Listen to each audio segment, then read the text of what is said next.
बनते हैं, क्यों बनते हैं, क्या उनका कार्य है, इस बात को समझाने के लिए, इस बात को बताने के लिए हमारे बीच में बैठे हुए हैं बुद्धिजीवी कई सारे लोग बैठे हैं जो अच्छी तरीके से बता सकते हैं। अरविंद जी बैठे, लेकिन अभी मैं उनको नहीं बुला रहा हूँ, अभी वो आए हैं, भली बात ही बता सकते हैं वो कि संगठन क्या होते हैं, क्या काम करना चाहिए। अभी हमारे बीच में कर्नल अशोक करलाल जी आए हैं, वकील साहब हैं, उनका स्वागत करता हूँ मैं। डॉक्टर महेंद्र गौतम जी आए हैं, उनका भी स्वागत करता हूँ। और डॉक्टर भोपाल जी नंदग्राम से चलकर आए हैं, उनका मैं बहुत बहुत स्वागत करता हूँ।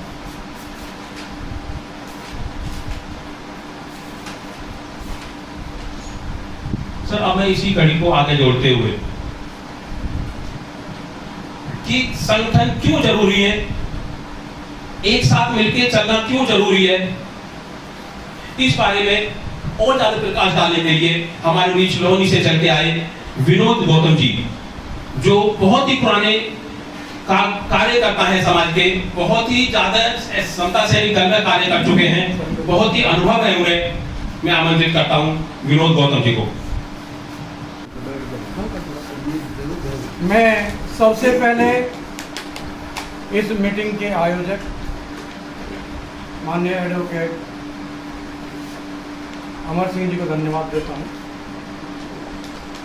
धन्यवाद के साथ साथ मैं एक सुझाव देता हूं। ये विचार गोष्ठी है और विचार गोष्ठी में जो सुझाव की बात आई है कि हम सुझाव दें कि हम किस तरह से एक हों, किस तरह से कार्य करें। तो सबसे पहले मेरा वकील साहब से निवेदन है, आप जो डायरी लेकर बैठे हैं उस डायरी में लोगों के पॉइंट लिखें कि कौन आदमी कितने पॉइंट कौन कौन से हम पॉइंटों पर बात कर रहे हैं और कौन से पॉइंट हमारे लिए ज़्यादा से ज़्यादा आए हैं, कौन से हमारे लिए सुटेबल है। क्योंकि अगर हम आए और अपनी बातें रखी और चले गए और हमने वो लिखित में कुछ नहीं रखा तो हमारे पास में कोई दस्तावेज कोई नहीं रहा कि हमारे पास में कितने सुझाव आए। दूसरी चीज, यहाँ पर जितने भी लोग आए हैं वो समाज के शुभचिंतक आए हैं। समाज के बारे में उनके अंदर कुछ ना कुछ टीस है कि समाज में हम कुछ ना कुछ करें, लेकिन हम जिस संगठन की जिन लोगों से हमारी लड़ाई है, उन लड़ाइयों उनसे हम सीख नहीं पा रहे हैं। अगर हम रामायण और महाभारत टीवी सीरियल देखते हैं तो उन टीवी सीरियलों पर दिखाया जाता है सामने वाला हम पर किस तरह का वार कर रहा है, हमें किस तरह से वार करना है। हमने कभी ये नहीं सोचा। गौर करनी चाहिए कि हमारा सामाजिक नेता भी हो, हमारा राजनीतिक नेता भी हो, हमारा धार्मिक नेता भी हो। हमने धार्मिक के तौर पर हमने अभी तक, अगर हम बौद्ध धर्म को मानते हैं तो बौद्ध धर्म के लिए हमने कोई भी राष्ट्रीय भिक्षु ऐसा नहीं बनाया जिसको हम ये कह सकें ये हमारा राष्ट्रीय भिक्षु है और जिसका आदेश जो है हम मानने के लिए तैयार। अगर हम कबीरपंथी हैं तो हम कबीरपंथियों में हम अपने किसी कोई भी हमने ऐसा बड़ा नहीं बनाया हमने अपना साधु कि जिसको हम ये कह सकें ये हमारा जो है ये सबसे बड़ा साधु है। अगर हम रविदासी हैं तो हमने कभी रविदासियों में भी ऐसा नहीं बनाया कि जो जिसको हम ये कह सकें ये हमारा सबसे बड़ा धर्म गुरु है। कारण ना तो हम बाबा साहब को मान रहे हैं, ना हम बाबा साहब की मान रहे हैं, ना हम बाबा साहब के मिशन को चलाना चाह रहे हैं। हम कह रहे हैं, हम लोग सब यहाँ कर कह रहे हैं बाबा साहब बाबा साहब। बाबा साहब ने हमें संविधान दिया, संविधान के माध्यम से हम लोग सब बाबा साहब को मानते हैं। संविधान के माध्यम से तो मानते हैं कि बाबा साहब ने संविधान में हमें अधिकार दिया, लेकिन उससे पहले बाबा साहब ने 24 सितंबर 1924 को समता सैनिक दल दिया। जब 24 सितंबर 1924 को समता सैनिक दल दिया, ना ही तो हम समता सैनिक दल के सदस्य बन पाए, ना ही हम भारतीय बौद्ध महासभा के सदस्य बन पाए, ना ही हम रिपब्लिकन पार्टी को चला पाए, तो हम किसको चला रहे हैं? अगर हम अलग अलग संगठन भी हैं तो हम कौन से संगठनों से जुड़े हुए हैं? अगर हम दूसरे संगठनों से जुड़े हुए हैं, क्या हमारे पास में उन जो संगठन है बाबा साहब के, क्या उनकी सदस्यता है? तो हम बाबा साहब के साथ में बेईमानी कर रहे हैं। ना तो हम जो है बौद्ध महासभा के सदस्य हैं, ना हम समता सैनिक दल के सदस्य हैं। आप अपनी पार्टी को चलाते रहिए, संगठन को चलाते रहिए। वकील साहब ने कहा था कि ज़्यादा से ज़्यादा लोग होने चाहिए, ज़्यादा से ज़्यादा संगठन होने चाहिए, लेकिन उनके हम सदस्य होने चाहिए जिससे कि वहाँ हम ये कह सकें कि हम इस संगठन के सदस्य हैं। विचार गोष्ठी का मतलब है विचार करना। हमारे जो है जितना संगठन हम इकट्ठे हो रहे हैं उनको इकट्ठा हम किस तरह से करें। आज हम गाजियाबाद के अलग अलग कोने से लोग हम इकट्ठे हुए हैं। कोई लोनी से हुआ है, कोई नंदग्राम से हुआ है, कोई खोड़ा कॉलोनी से हुआ है। जब हम सब जगह के लोग खड़े हुए हैं, आज हमारे कॉन्टेक्ट बने, आज हम संपर्क बने, और संपर्क बनने के बाद में ये संपर्क बनते रहने चाहिए, हमारी विचार बनते रहने चाहिए। हमें आने वाले इलेक्शन में किसको वोट देना है, हमारी ये रूपरेखा बननी चाहिए, हम इकट्ठे रहने चाहिए। हमारी इकट्ठी वोट अगर ट्रांसफर होनी है तो इकट्ठी वोट ट्रांसफर हो। अगर हम वोट भी दे रहे हैं और वोट देने के बाद में जिस आदमी को वोट दिया उस पर हमारा जो है कोई अधिकार नहीं है, क्योंकि हमने छुपा-छुप उसको वोट दे दिया। अगर हम सब लोग मिलकर उसे समर्थन करेंगे कि हमने समर्थन के हमने तुझे वोट दिया है और तू हमारा काम कर, वो भी तो काम करेगा। लेकिन हमने जो है एक बार ये हवा चली कि जो हमें जो है उधर वोट डालना है जी, कुछ पता नहीं किन लोगों ने चलाई है जी, हमें ये पता नहीं है किन लोगों ने चलाई, और हमने वोट वहाँ ट्रांसफर किया। तो मेन चीज़ ये है कि हमें अपनी बुद्धि विवेक से, जब हमारा जो अपना गाजियाबाद से हमारी अपनी टीम होगी, गाजियाबाद से हमारा अपना संगठन होगा, तो वो हम निर्णय लेने का अधिकार रखेंगे कि हमारा अपना निर्णय लेने का अधिकार होगा कि हम गाजियाबाद से किसको वोट ट्रांसफर करना है। हम सामाजिक संगठन हमारा किस नाम से होना चाहिए, ये भी सबसे पहले जो विचार गोष्ठी आई है कि हमारा सामाजिक संगठन किस नाम से होना चाहिए। हम अलग अलग जो संगठन बना रहे हैं, उन अलग अलग संगठनों को ये मान लो कि भाई हम जो है ये जो संगठन जो बनाया है, ये हम अपने गांव का, अपनी बस्ती का, अपनी कॉलोनी का बना रहे हैं, और उस कॉलोनी के नाम को आप मत सेंटर वाली बॉडी से जुड़ो। आप ये सोच लो ये संगठन हमारे गाजियाबाद का ही है, और गाजियाबाद का ही है, तो भाई हम तो भारतीय बौद्ध महासभा को मजबूत करेंगे गाजियाबाद में। हम अगर जो वो उनकी क्या लड़ाई है सेंटर वाले की, वो जाने, वो हमारी अपनी गाजियाबाद के संगठन जो है वो हमारे ऊपर डिपेंड करता है हम गाजियाबाद को कितना मजबूत करें। क्योंकि गाजियाबाद को अगर हमने मजबूत कर दिया तो वो जो अधिकारी बैठे हैं उन अधिकारियों को ये दिखाई देगा ये गाजियाबाद में इतने मजबूत हैं, इनकी दूसरी बॉडी, राष्ट्रीय बॉडी अगर बीच में आ गई तो शायद पता नहीं क्या कर देगी, चाहे वो हमारी कमजोर है। लेकिन हम गाजियाबाद में इतने मजबूत होने चाहिए।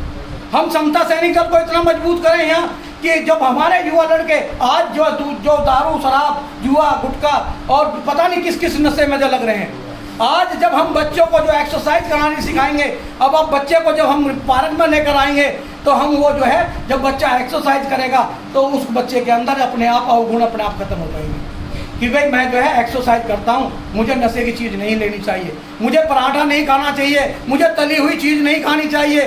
जब वो तली हुई चीज़ नहीं खाएगा तो उसका पेट स्वस्थ रहेगा, उसका जो है नशा नहीं करेगा, उसका दिमाग स्वस्थ रहेगा। जब वो 10-20 लोगों में बैठेगा तो उसका जो है अगर व्यापार करेगा तो उसका व्यापार भी दुरुस्त रहेगा, क्योंकि वो संपर्क में रहेगा। आज मैं अब ये 2-3 पॉइंट हुए, एक पॉइंट मैं और कहकर जाना चाहता हूँ।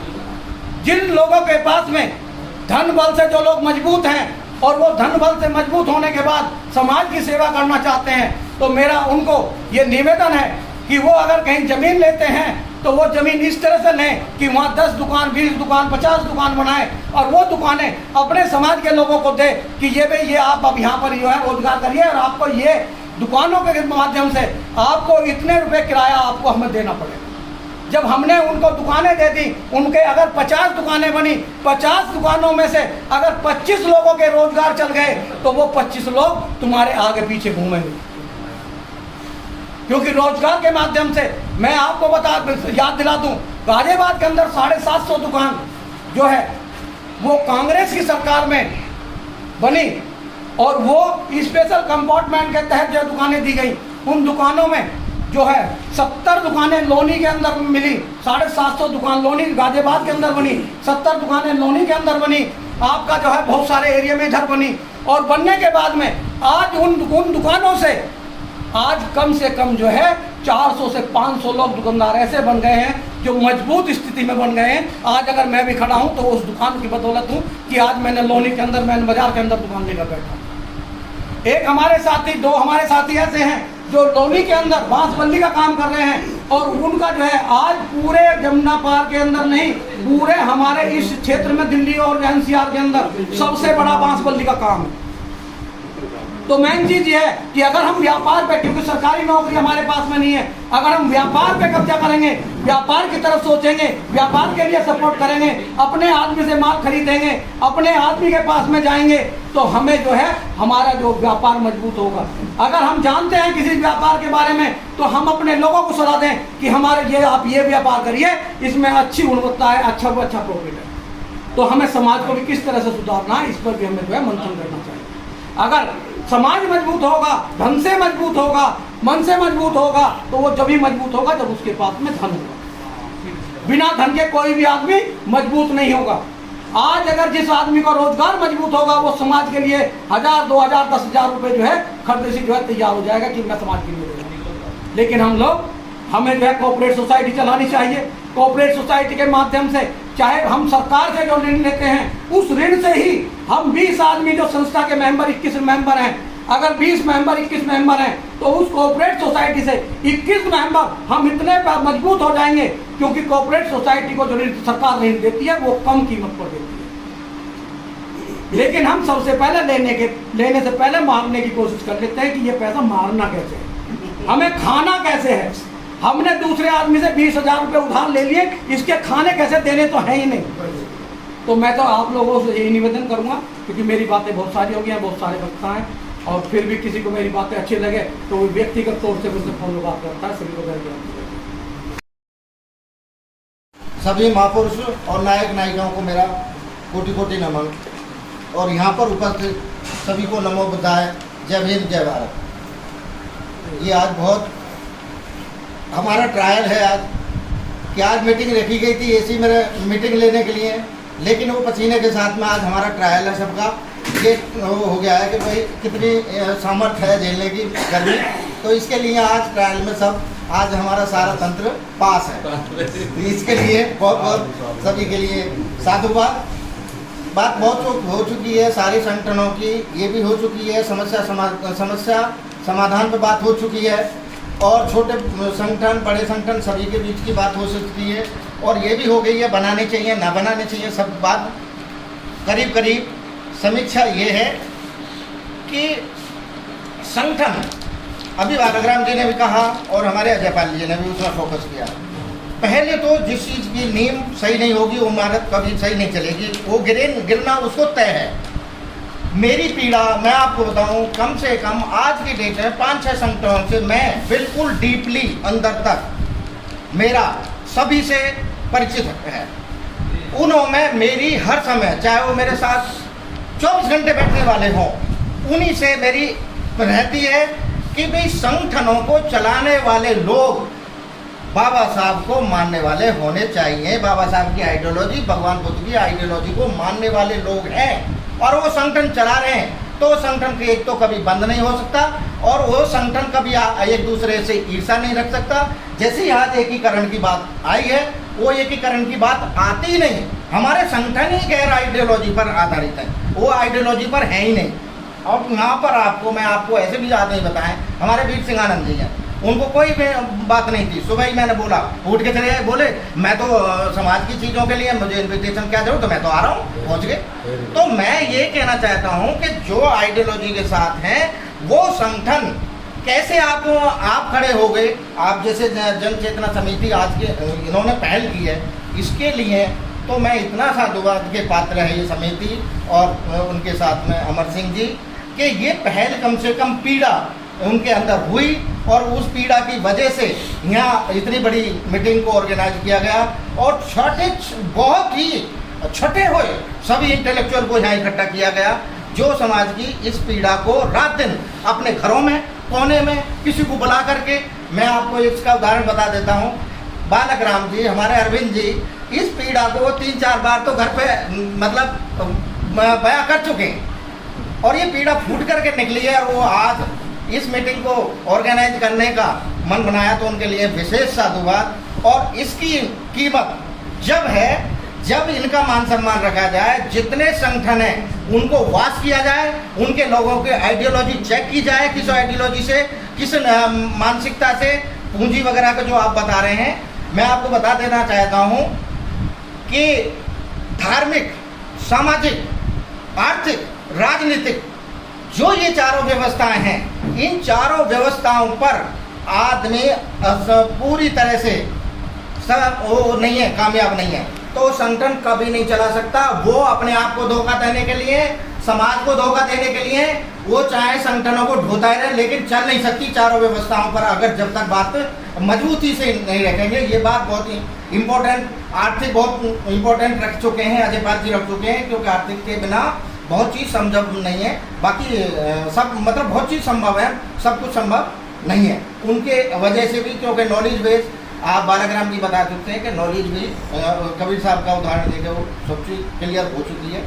तो कहने का मतलब ये है कि पहले उनकी गंदगी साफ हो संगठनों की, और फिर संगठन एक कॉल करें, व्हाट्सएप पे कॉल जाए, तो उसके साथ में सभी सामाजिक बिंदुओं के लिए, व्यक्तिगत नहीं, जैसे भी इशू था अभी जंतर मंतर में इशू था, वहाँ मैंने देखा कि करीब करीब संख्या चाहे वो ज़्यादा थी थोड़ी थी, लेकिन सभी संगठनों के लोग थे।